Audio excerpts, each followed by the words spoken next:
Good morning అందరికీ. ఈరోజు మనం ఎగ్లెస్ కేక్ చేసుకుందాము. దానికి ఈ కప్తో నేను మెజర్మెంట్స్ తీసుకుంటున్నాను. అది ఎలాగో ఒకసారి చూద్దాం. పెరుగండి, ఒక కప్పు పెరుగుకి నేను 2 కప్పులు షుగర్ తీసుకుంటున్నానండి.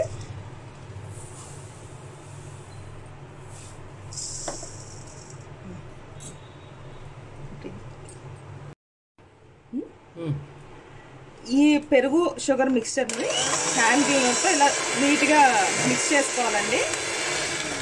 మీ దగ్గర ఒకవేళ హ్యాండ్ బ్లెండర్ లేకపోతే మీరు ఎగ్ బీటర్తో కూడా మిక్స్ చేసుకోవచ్చు, కాకపోతే కొంచెం టైం పడుతుంది అన్నమాట.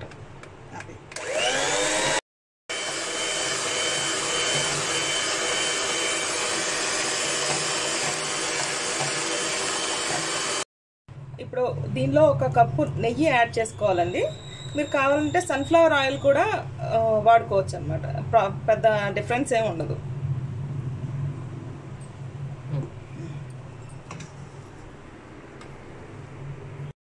మళ్ళీ బాగా బీట్ చేసుకోవాలన్నమాట మనం.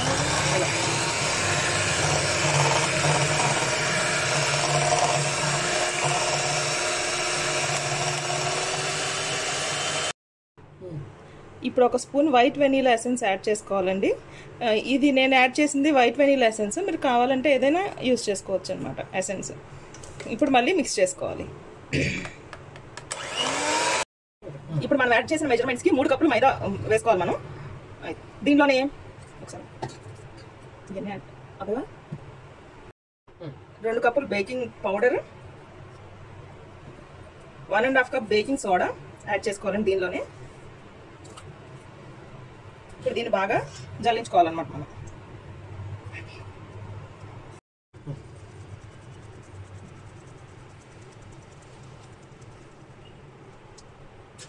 ఇప్పుడు మాత్రం మనం హ్యాండ్ బ్లెండర్ని యూజ్ చేయకూడదండి. ఒక స్పాచ్లా కానీ ఇలా అట్లయినా పర్లేదు. దీంతో ఇలా కట్ అండ్ ఫోల్డ్ మెథడ్లో మొత్తం మిక్స్ చేసుకోవాలన్నమాట. ఎంత టైం పట్టినా కట్ అండ్ ఫోల్డ్ మెథడ్లోనే మిక్స్ చేసుకోవాలి. ఇప్పుడు పాలు కొంచెం కొంచెం యాడ్ చేసుకోవాలండి. ఒకేసారి మాత్రం వేసేయకూడదు. మనం కన్సిస్టెన్సీ చూసుకోవాలి కదా. సో పాలు కొంచెం కొంచెం యాడ్ చేసుకుంటూ ఈ కట్ అండ్ ఫోల్డ్ మెథడ్లోనే మనం మిక్స్ చేయాలన్నమాట. మామూలుగా అయితే ఈ మెజర్మెంట్కి ఒక 1.5 మిల్క్ పడుతుందండి. కాకపోతే మనం చూసుకోవాలి, కన్సిస్టెన్సీ చూసుకుంటూ వేసుకోవాలి. ఒకేసారి మాత్రం వేయకూడదు.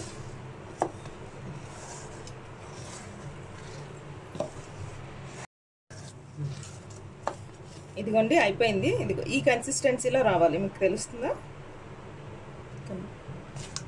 ఈ కన్సిస్టెన్సీలో వస్తే ఈ బ్యాటర్ రెడీ అయిపోయినట్టే అనమాట. ఇప్పుడు మనం దీన్ని బేకింగ్ బౌల్లోకి తీసుకోవాలి. గిన్నెలో నెయ్యి వేసుకుని గిన్నె మొత్తం ఇలా స్ప్రెడ్ చేసుకోవాలండి. ఇలా స్ప్రెడ్ చేసుకుని ఇప్పుడు దీనిలో ఈ నెయ్యి స్ప్రెడ్ చేసుకున్న తర్వాత దీనిలో మైదా వేసుకుని చూపిస్తున్న విధంగా ఇలా మొత్తం గిన్నె మొత్తం ఇలా స్ప్రెడ్ అయ్యే విధంగా ఇలాగే అనుకోవాలి.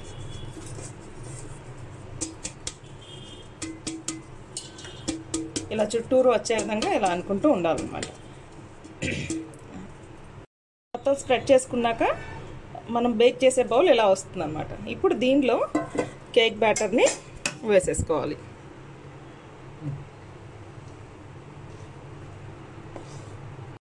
ఒక వంతు మాత్రమే వేసుకోవాలండి. వేసుకున్న తర్వాత ఇలా అనాలి. లోపల ఏమన్నా ఎయిర్ బబుల్స్ ఉన్నా ఫ్రీ అయిపోతాయి అన్నమాట. ఇప్పుడు దీన్ని బేక్ చేయడానికి రెడీ అయిందండి కేక్ బ్యాటర్. ఇప్పుడు కేక్ బేక్ చేయడానికి ఒక పెద్ద గిన్నె తీసుకోవాలండి. మనం కేక్ బ్యాటర్ని ఏ బౌల్లోకి తీసుకున్నామో దానికన్నా మనం తీసుకునే గిన్నె పెద్దగా ఉండాలన్నమాట బేక్ చేయడానికి. సో దాన్ని ముందే స్టవ్ మీద పెట్టుకుని ఒక 5 మినిట్స్ ప్రీ హీట్ చేసుకోవాలి. చేసుకున్న తర్వాత ఒక స్టాండ్ పెట్టి ఈ విధంగా బౌల్ని పెట్టేసి క్లోజ్ చేసేయాలన్నమాట. దీన్ని ఒక 20 మినిట్స్ తర్వాత ఓపెన్ చేస్తే మనకి కేక్ రెడీ అయిపోతుంది.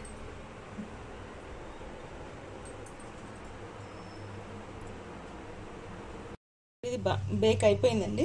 అయ్యిందో లేదో మనం తెలుసుకోవాలంటే ఇదిగో చాకు ఒకసారి పెడితే ఏమాత్రం ఆ పిండి మనకు అంటుకోదన్నమాట. అంటే బేక్ అయిపోయినట్టే. ఇప్పుడు దీన్ని ఒక ప్లేట్లోకి మనం తిరగబెట్టేయాలి. ఇదిగో మన ఎగ్లెస్ కేక్ రెడీ. ఇప్పుడు దీన్ని వెంటనే కట్ చేయడం అలా చేయకూడదు, ఒక 10 మినిట్స్ మాత్రం వదిలేసేయాలన్నమాట. తర్వాత మనం కట్ చేసుకున్నప్పుడు ఫ్లఫీగా వస్తుంది.